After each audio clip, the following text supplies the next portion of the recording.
माता पिता की जो सेवा नहीं करते आजकल, जो इसमें रहते हैं, उनके लिए क्या संदेश है? सुनेंगे माता तो सारी पिता की तो पॉडकास्ट तो सुनेंगे। सेवा नहीं कर रहे हैं, क्योंकि भगवान माने क्या, जो बिना मतलब आपकी मदद करे, हम्म। वही तो है भगवान। बाकी तो सब मतलब की वजह से साथ में खड़े होते। तो माँ बाप दुनिया में दो ऐसे लोग हैं जो बिना मतलब आपको पालते पोसते हैं। वही इसलिए हमने भगवान को, माँ बाप को भी भगवान कहा। हम्म। अब उनके साथ बाद में क्या करोगे ये उन्हें नहीं पता है, हम्म। लेकिन हर माँ बाप अपने बच्चों का कितना प्यारा केयर करता है। तो हर बच्चे का ये धर्म है कि वो अपने माँ बाप को भगवान की तरह रखे। भगवान की सेवा नहीं हो पा रही, कोई बात नहीं, कोई बात नहीं, मंदिर नहीं जा पा रहा, कोई बात नहीं, लेकिन माँ बाप की सेवा बुजुर्गियत में जो करेगा वही आनंद में रहेगा, क्योंकि आशीर्वाद मिलेगा। आजकल के युवा को आशीर्वाद का महत्व ही नहीं पता है, पाँव छूने का महत्व नहीं पता है। पाँव छूने का महत्व नहीं पता है। तो आज का समाज आशीर्वाद से वंचित है। हम्म। ये तो ठीक है, घर में मर्सिडीज है पर शांति नहीं है। तो एक बात बताओ, जिस तरह आपने भी बोला कि माँ बाप जो है बिना मतलब के, मतलब आपको पालते पोसते सब कुछ करते हैं, चाहिए कुछ नहीं, क्या आप भी एक नेता के रूप में लोगों की वैसे ही सेवा करेंगे, चाहे वोट मिले चाहे नहीं मिले, और लगातार करते रहेंगे? अगर मैं ऐसा किया हम्म। कि जो लोग मुझे वोट नहीं दिए उनके लिए नहीं किया, तो ये तो राजनीति से परे बात हो गई। आज जैसे हमारी फ्री बस सेवा है, तो क्या भाजपा वाले की औरतें उस पर नहीं चलती? चलती है। आज हमारे स्कूल में सिर्फ आम आदमी पार्टी के कार्यकर्ता के लड़के पढ़ते हैं। सेवा में सब शामिल है। आज जो लोग मुझे वोट नहीं देंगे, अगले 5 साल जो मैं काम करूंगा, तो वो सब मुझे वोट देंगे कि नहीं यार इसी को देना है। एक अर्थशास्त्री का इंटरव्यू किया था मैंने, तो उन्होंने बोला था कि मैंने उनसे क्वेश्चन किया, मुझे को फ्री बांटते हैं, फ्री सेवाएं हैं, फ्री चीज़ें हैं, तो उन्होंने जवाब दिया उसका कि जो फ्री बांट रहा है वो आपकी जेब काट रहा है। आपका पॉइंट ऑफ व्यू क्या है इसमें? बहुत बहुत बड़ी बात। दिल्ली का बजट 72,000 करोड़ से 75,000 करोड़ पे आ गया। हम्म। 32,000 करोड़ से 75,000 करोड़ फायदे का बजट है। तो आपकी सैलरी 1 लाख रुपए है और 1 लाख आपको बोनस मिल गया, तो उसलिए 1 लाख बोनस में आप अपने परिवार वालों को थोड़ा बहुत हिस्सा देंगे ना। पत्नी को 50,000 दे देंगे कि जाओ तुम साड़ी वाड़ी खरीद लो। 20,000 बच्चों को दे देंगे। देंगे नहीं देंगे? वही दिल्ली सरकार भी कर रही है। लेकिन लेकिन जब सरकार का बजट घाटे में है और वो ऐसा कर रही है, हम्म। तो उसका भार किस पे पड़ेगा? जनता पे पड़ेगा। टैक्स बढ़ जाएगा। हम्म। तो ये नियम दिल्ली सरकार पे लागू नहीं, क्योंकि दिल्ली सरकार का बजट फायदे में है। अच्छा, 2025 चल रहा है, आम आदमी पार्टी यमुना साफ कर रही है और बीजेपी गंगा साफ कर रही है, साफ किसी से नहीं हो रही है। क्या आप लोगों ने डुबकी लगाई है, चेक नहीं, किया है कि साफ होगी या फिर आम इसी पे आदमी पार्टी और राजनीति चलती बीजेपी, रहेगी? आम आदमी पार्टी और बीजेपी में एक फर्क है। हम्म। आम आदमी पार्टी के नेता अरविंद केजरीवाल जी ने मीडिया के सामने मंच पे कहा कि हमसे ये काम नहीं हो पाया, मैं माफी मांगता हूं, लेकिन इस टर्म में मैं सबसे पहली प्रायोरिटी पर यमुना की सफाई रखूंगा। हम्म। क्या बीजेपी के नेताओं ने ऐसा कहा? 20,000 करोड़ का बजट लेके गए, वो तो नहीं इतनी हिम्मत जुटा पाए कि वो कह दे।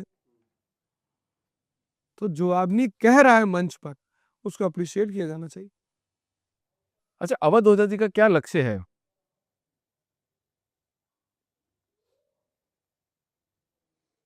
गोल क्या है? सेवा करना। और कुछ भी नहीं है, सब छोड़ दिया आपने? इच्छा काया इच्छा माया इच्छा जग उपजाया, गीता में लिखा है। क्या मिलेगा आपको सेवा से? बहुत बड़ी क्वेश्चन है ये क्वेश्चन अगर हर आदमी को समझ में आ जाए, सेवा कौन कर सकता है? जिसके पास शक्ति है।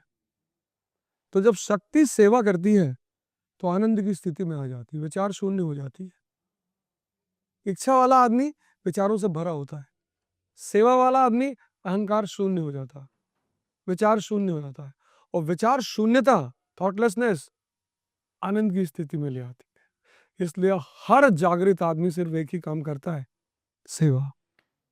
तो आप एक वीडियो में बोलते हो कि भगवान सबको मिलते हैं, लेकिन तीसरी आंख खुली होनी चाहिए, यहाँ तो सबकी दोनों आंखें बंद है। बंद इस तरह से है कि सिगरेट के पैकेट पे लंग्स बना रखा, लंग्स लिख रखा है नीचे कि टोबैको कॉजेस कैंसर, और एयरपोर्ट जैसे जगह पे एक सेपरेट रूम बना हुआ है, और वहां जो क्या कहते हैं, बर्बरी का शर्ट पहना हुआ आदमी, 70,000 की तो होगी, 70,000 का शर्ट पहना हुआ आदमी और डिब्बे को सामने रख कर और कश मार रहा है। ये क्या कहे इसको, देश की विडंबना है? क्या है ये? विडंबना नहीं, इसको हम आध्यात्मिक दुनिया में मूर्छा कहते हैं। मूर्छा की आंखें खुली होती है पर वास्तविकता से आदमी बहुत दूर होता है, इसको हम मूर्छा कहते हैं, जो ध्यान से ही टूटती है, इसलिए ध्यान अनिवार्य है। आप सेक्स एजुकेशन पे बात करते हो जबकि आप हिस्ट्री के टीचर हो, क्यों करते हैं आप? आचार्य रजनीश करते थे, आध्यात्मिक टीचर थे। क्योंकि जो आदमी सेक्स की बात नहीं, जहां समस्या होगा वहीं तो समाधान की बात होगी। भारत एकमात्र देश है जहां के दीवारों पे चारों तरफ, जहां पे लोग, अगर एक सेक्स का वीडियो यूट्यूब पे आ जाए तो शाम तक उसकी रीच हो जाएगी 50 मिलियन, और एक अध्यात्म का वीडियो आ जाए तो उस पर 500 व्यूज होते हैं। हाँ, देखते नहीं, क्यों नहीं देखते हैं? क्यों इतना अपन ने उसको हाइप बना रखा हमने है? चर्चा नहीं की ना उसकी, हमने उसकी चर्चा नहीं की, हमने उसकी बात नहीं किया, हमने उस पर ग्रंथ लिखा, विज्ञान भारत तंत्र, हमने खजुराहो के मंदिर में, मतलब इतनी जो चीज समाज के लिए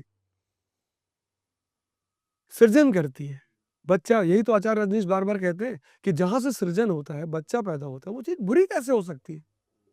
और जिस चीज को आप समझ जाओगे उससे आप बाहर हो जाओगे। तो आप ओशो के विचारों से ज्यादा प्रभावित है कि गांधी के विचारों से ज्यादा प्रभावित है?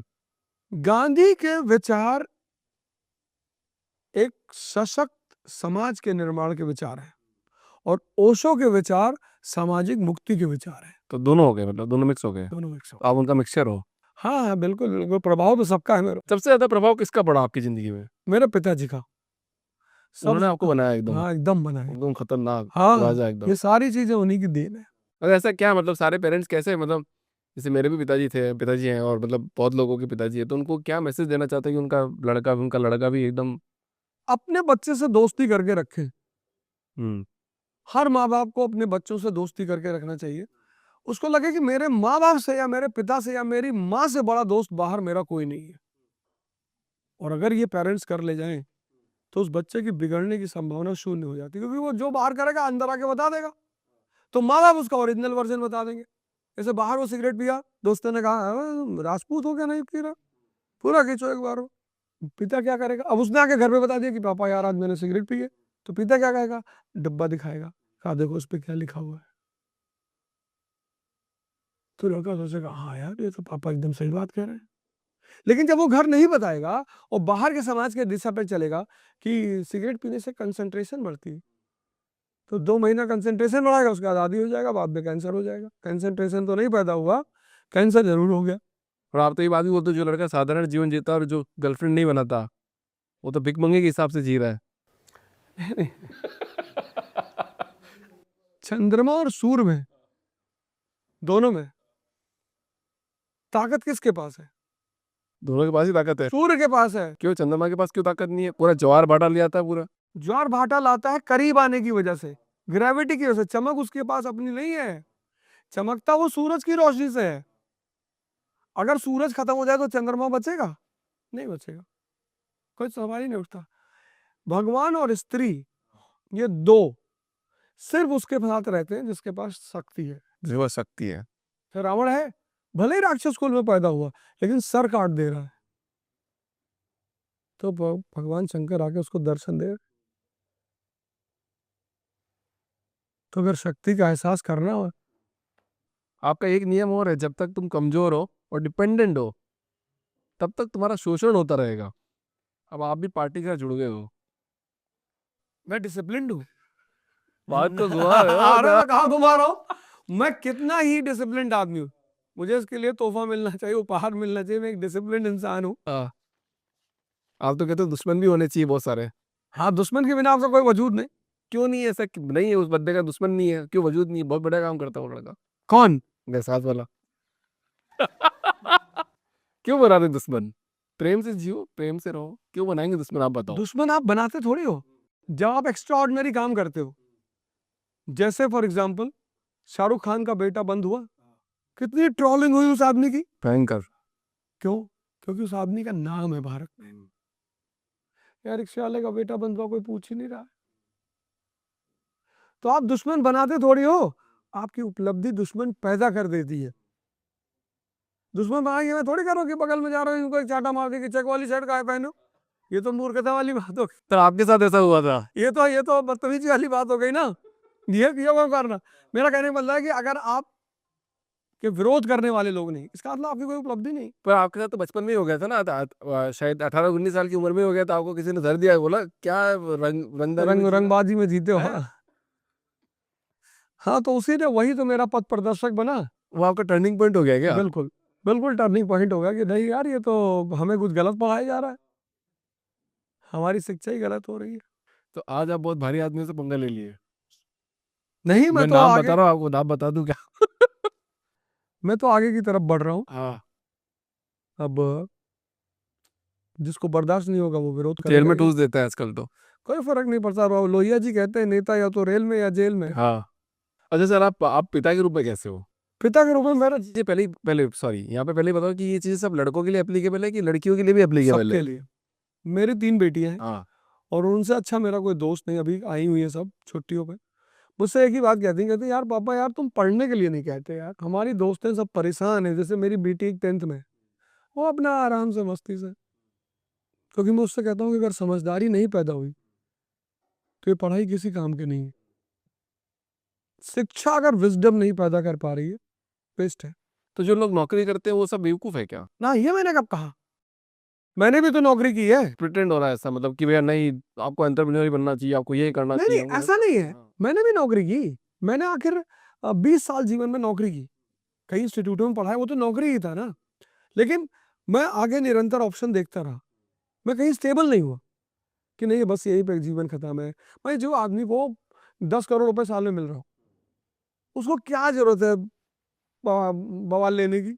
वो चुपचाप घर में पड़ा रहेगा। कोई जरूरत है, लेकिन स्थिरता नहीं चाहिए।